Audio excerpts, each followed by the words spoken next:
Well, before we kick off, as always, could you just real quick tell us about the path that has led you to be here with us today, for the people that have not met Yeah, you here sure. before? So most of my life has been as an engineer in industry, but I had a very nice opportunity to work as a research professor for a 5-year period at Boston University. And that included collaborating with Andre Villela, who's my partner here on this project, and Eugene Stanley, who founded the field of econophysics. And from them, I learned about cryptocurrencies and started doing some trading investing myself. Met Charles Hoskins when he spoke at MIT here in Cambridge and sold out the meetup that night. So they moved to they had about 500 people and took over a bar in Cambridge, Mass. So that was my introduction to cryptocurrency and Cardano. Well, that's fantastic. And you've done some fair bit of research related directly to the voting, and I think we're excited to learn about the findings because these are the Yeah. very important first steps of learning of like how we can navigate the path forward. So again, whenever you're ready, just tell me when you're good to go for the next Okay, so you slide, can and flip floor is to the yours. next slide and we'll get started. Yes, so again, I'm Kendrick Nelson. I lead a company called Photrack here in the United States, and my partners are Andre Villela from the University of Pernambuco in Brazil, and Megan Hess joined us from WADA in Cameroon. Andre is the scientist who's done most of the analysis that you'll see today, and Megan is helping us communicate the results to the community. So you can flip to the next slide.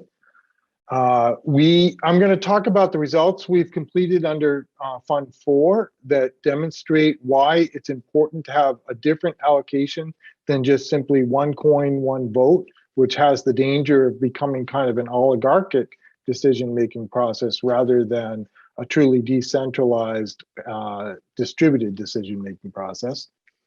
Under Fund 6, if you haven't voted, we hope you'll support us in the design and simulation of these methods.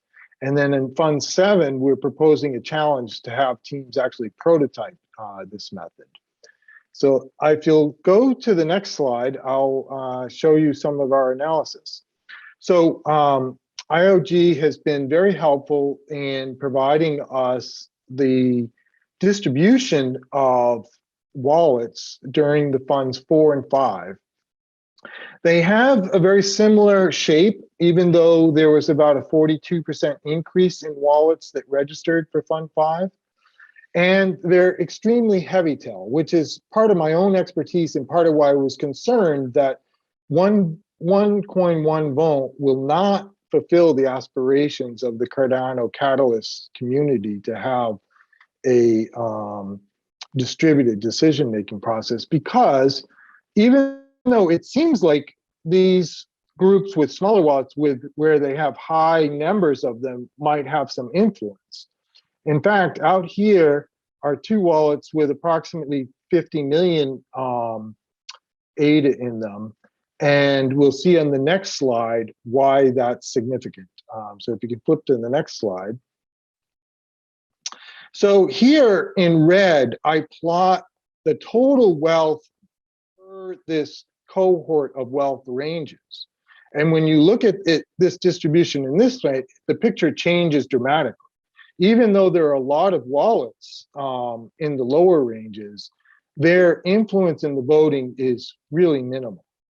And then it peaks at about 1 million is where you get the highest peak cohort. And then it decays very slowly. And the other thing that happens is that we've done analysis that shows that in this range of 100,000 ADA in a wallet, if that wallet made a decision and then everyone else randomly selected their choices, 99.9% of the time, that 100,000 wallet would be the influential vote. And that gets worse as this gets higher. So these are really almost veto level control over the decision making right now. But we don't have to stay that way. There are solutions to this that have been in the scientific literature for a while, and other cryptocurrency communities have been looking at these. If, for instance, you take the square root of the wallet size and you allocate that number of votes, you get this distribution in gray. And you can see here that it's closer to a bell curve. The wallets that have smaller wealth still have a good bit of influence. The peak shifts between, below 1 million down to around 100,000. And then this actually now decays fast on the tail side. So people with large wallets are still going to be very influential, but they're not going to have a veto level of control over the decision making. We have quite a bit more that we've been working on, but I just wanted to keep it short today.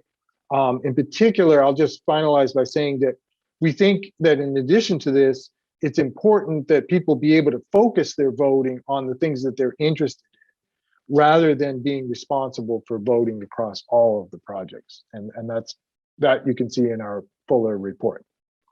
So thank you for the support you've provided. We're happy to make this contribution and hope you'll continue to support us.